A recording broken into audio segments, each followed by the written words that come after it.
Hello everyone, আসসালামু আলাইকুম। কেমন আছেন সবাই? আশা করি ভালো আছেন। জিয়ার রহমানের একটি মৃত্যুবার্ষিকী পোস্টার ডিজাইন পিএলপি ফাইল নিয়ে হাজিরলাম আপনাদের মাঝে। এই পিএলপি ফাইলটি কাস্টমাইজ করার জন্য আপনাদের প্রয়োজন হবে ব্যাকগ্রাউন্ড রিমুভ করা ফটো, একটি পিএলপি ফাইল। ভিডিওটা সম্পূর্ণ থেকে সাইটটি সংখ্যার পাসওয়ার্ড সংগ্রহ করে প্রথমে পিএলপি ফাইলটি ডাউনলোড করে নিন। আর এই পিএলপি ফাইলটি কাস্টমাইজ করার জন্য আপনাদের প্রয়োজন হবে একটি pixel app application. Pixel app অ্যাপ্লিকেশনটি আপনারা প্লে স্টোরে পেয়ে যাবেন বা এই ভিডিওর ডেসক্রিপশন বক্স থেকে পিক্সেল অ্যাপটি ডাউনলোড করে ইনস্টল করে নিন। এখন আমি আপনাদেরকে দেখিয়ে দিব কীভাবে আপনারা পিএলপি ফাইলটি পিক্সেল অ্যাপে ইনপুট করবেন, কাস্টমাইজ করবেন। পিএলপি ফাইলটি ইনপুট করার জন্য প্রথমে থ্রি ডটে ক্লিক করে দিতে হবে। তারপরে আপনারা এখান থেকে ওপেন ডট পিএলপির মধ্যে ক্লিক করে দিতে হবে। তারপরে একদম উপরে দেখতে পারবেন ডট পিএলপি, এখানে একটা ক্লিক করে দিবেন। আপনারা দেখতে পাচ্ছেন জিয়াউর রহমানের মৃত্যুবার্ষিকী একটি পোস্টার ডিজাইনের পিএলপি ফাইল। এই পিএলপি ফাইলটি আপনারা 4টি সংখ্যার পাসওয়ার্ড দিয়ে ডাউনলোড করে নেবেন। তারপর ফাইলটির মধ্যে একটা ক্লিক করে দেবেন। তারপর আপনারা এখানে দুটি অপশন দেখতে পারবেন, একটা হচ্ছে ওপেন অ্যান্ড অ্যাড, একটা হচ্ছে ওপেন অনলি। আপনারা চাইলে যে কোনো অপশনে ক্লিক করতে পারবেন।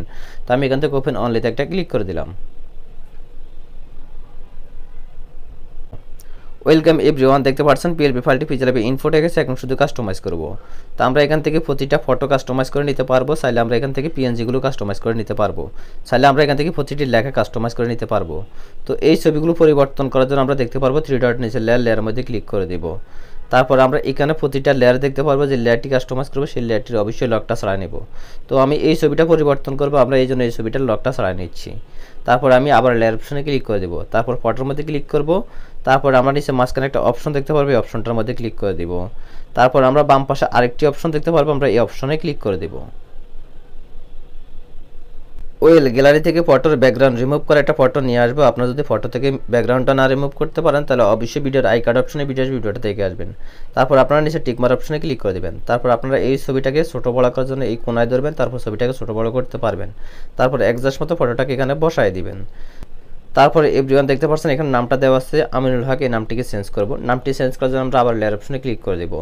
তারপর আমরা এখান থেকে আমিনুল হক নামটা খুঁজে বের করব, লক আইকনে ক্লিক করব, পিন আইকনে ক্লিক করব, আবার পিন আইকনে ক্লিক করে দেব। তারপর আমরা এখান থেকে নামটাকে মোছাই দেব। মোছাই দিয়ে আমরা যার জন্য ডিজাইন করব তার নামটি লিখে দেব, আব্দুল রহমান সুজন। তারপর আমি এখান থেকে ওকেতে ক্লিক করে দিলাম। তারপর আমি আবার লেয়ার অপশনে ক্লিক করব। তো এভরিওয়ান দেখতে পাচ্ছেন নামটি চেঞ্জ হয়ে গেছে। তো নামটাকে আমরা হাত দিয়ে ধরে সামনে পিছিয়ে করে নিতে পারবো। তারপর আমরা এই ডিজাইনটি সেভ করব। সেভ করার জন্য একদম উপর সেভ আইকনে ক্লিক করে দিব। তারপর আমরা এখান থেকে সেভ আজ ইমেজে ক্লিক করব। তারপর আমরা এখান থেকে সেভ টু গ্যালারিতে ক্লিক করব। ক্লিক করার সাথে সাথে ডিজাইনটি সেভ হয়ে আমাদের গ্যালারিতে চলে যাবে। তো আজকের মতো ভিডিওটা এই পর্যন্ত। যদি ভিডিওটা আপনাদের কাছে ভালো লেগে থাকে তাহলে অবশ্যই একটা লাইক করবেন, কমেন্ট করবেন, চ্যানেলটি সাবস্ক্রাইব করে রাখবেন। আর এই ডিজাইনটি করতে আপনাদের যদি কোথাও কোনো সমস্যা হয়ে থাকে তাহলে অবশ্যই আপনারা আমাদের টেলিগ্রাম গ্রুপ আছে, হোয়াটসঅ্যাপ গ্রুপ আছে, সেখানে জয়েন্ট হয়ে আপনাদের সমস্যার সমাধান করে নেবেন। ধন্যবাদ সবাইকে। আল্লাহ হাফেজ, ভালো থাকবেন।